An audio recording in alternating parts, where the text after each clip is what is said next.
घमंडी पेड़ के ऊपर बहुत सारे पके हुए जामुन लगे हुए थे। चिड़िया उन जामुन को तोड़ रही थी तो पेड़ गुस्से में बोला, ओ चिड़िया, तुम इन फलों को मत तोड़ो। तो टुन्नी डर गई। फिर घर आई। गोलू जंगल से लकड़ियाँ ढो रहा था। उसकी पत्नी अपने घर को मजबूत बना रही थी। गोलू लकड़ियाँ लाकर बोला, अरे अरे, थोड़ा आराम भी कर लो। हम पक्षियों का जीवन ऐसे ही गुजारना पड़ेगा। लेकिन रहने के लिए घर तो बनाना ही पड़ेगा। शाम हो जाने तक ये दोनों बहुत मेहनत किए, तब जाकर घर बना। रानो चिड़िया अब कुछ ही दिनों में अंडा देने वाली थी। सेठ मोतीलाल को बहुत जोर से भूख लगा था। जंगल में कहीं भी एक भी दाना नहीं दिखाई पड़ा। चलता गया, तभी देखा कि सुंदर सुंदर पके हुए जामुन लगे हैं। पास जाकर जामुन को खाने लगा। पेड़ गुस्सा हुआ और बोला, ओ सेठ, तुम मेरे फलों को मत खाओ, वरना मैं तुम्हें खत्म कर दूंगा। ज्यादा भूख के कारण सेठ नहीं हटा। तुरंत पेड़ हिलने लगा। मोतीलाल गिर पड़ा। डर गया था तो बोला, अरे मोरी मैया, ऐसा पेड़ तो कभी नहीं देखा। फटाफट अपने घर गया। बहुत डरा हुआ था। रानो चिड़िया का समय हो चुका था। धीरे धीरे 2 अंडा दी। टुन्नी बैठकर रो रही थी। गोलू कबूतर उसी रास्ते से जा रहा था तो कहा कि अरे बहन, तुम रो क्यों रही हो? क्या हुआ? क्या बताऊं भैया, मेरे पति को मर जाने के बाद मुझे बहुत दुख हो रहा है। मेरे पास एक भी पैसे नहीं है और घर टूटने वाला है। गोलू कुछ पैसा दिया और चला गया। धीरे धीरे शाम हो चुकी थी। अगले दिन जब सुबह हुई तो टुन्नी सो रही थी। सेठ मोतीलाल उसके घर पहुंचा और कहा, ओ टुन्नी, बाहर निकलो, सुबह हो गई। चिड़िया तो मजे से सो रही थी। बाहर आकर कही, क्या हुआ सेठ जी, आप इतना सुबह क्यों आए हैं? सेठ मोतीलाल सारी बात टुन्नी को बताया। चिड़िया रोते हुए बहुत दुख के साथ कही कि मैं आपका पैसा कुछ ही दिनों में दे दूंगी। सेठ वापस चला गया। इधर गोलू कबूतर बहुत सारे पके हुए जामुन तोड़ ले गया। उस टोकरी में भरकर ले जा रहा था। कालू कौवे को देखकर बोला कि भैया, पके हुए आम चाहिए क्या? कालू कौवा देखते ही खुश हो गया और बोला, हाँ हाँ चाहिए, ये लो पैसे। पैसे लेकर गोलू वहाँ से चला आया। अगले दिन टुन्नी सुबह के समय अपने पेड़ पर आई। देखती है कि सारे जामुन खत्म हो चुके थे। जादुई जामुन का पेड़ कहता है, टुन्नी, तुम चिंता मत करो, अभी सारे फल आ जाएंगे। देखते ही देखते सारे फल अचानक आ गए। टुन्नी चिड़िया खुश हो गई। उसी दिन रानो चिड़िया गोलू को गाजर चुराते पकड़ ली। गोलू उसको मार दिया। यह खबर सेठ मोतीलाल के पास गया। फिर सेठ गोलू के घर पहुंचा और कहा, अरे ओ गोलू, तुम क्यों रानो चिड़िया को मार दिया? बिना कुछ कहे गोलू सेठ को भी मारने लगा। सेठ जख्मी हो गया। सेठ के मर जाने के बाद टुन्नी चिड़िया अकेली हो गई। एक दिन उसी जामुन के नीचे बैठकर टुन्नी चिड़िया रो रही थी। कालू कौवा उसी रास्ते से जा रहा था और कहा, क्या हुआ टुन्नी, तुम इतनी सुबह क्यों रो रही हो? टुन्नी चिड़िया रोते हुए कही, क्या मेरे ऊपर दुखों का पहाड़ टूट चुका है। तो कल से मेरे लिए 2 टोकरी जामुन ला देना। इतना कहकर कालू वहाँ से चला गया। जादुई जामुन टुन्नी से बोला, सुनो टुन्नी, मैं तुमको कल से 2 टोकरी भर भर कर जामुन दूंगा। उन पैसों से अपना घर चला लेना। उन दोनों को बातें करते करते शाम हो गया था।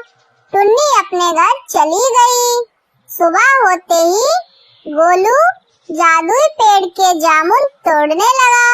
पेड़ बोला, ओ गोलू, तुम यहाँ से चले जाओ, वरना मैं तुमको खत्म कर दूंगा। गोलू वहाँ से नहीं हटा। जादुई पेड़ उसको गायब कर दिया। थोड़ी देर में टुन्नी चिड़िया पेड़ के पास पहुँच गई और कहती है, हे जादुई पेड़, 2 टोकरी जामुन दो। इतना कहते ही पेड़ चिड़िया को 2 टोकरी जामुन दिया। टोकरी लेकर चिड़िया कालू के पास गई। जामुन देकर बोली, भैया मुझको पैसा दो, घर जाना है। कालू उसको अच्छे पैसे देता है। टुन्नी अपने घर चली जाती है।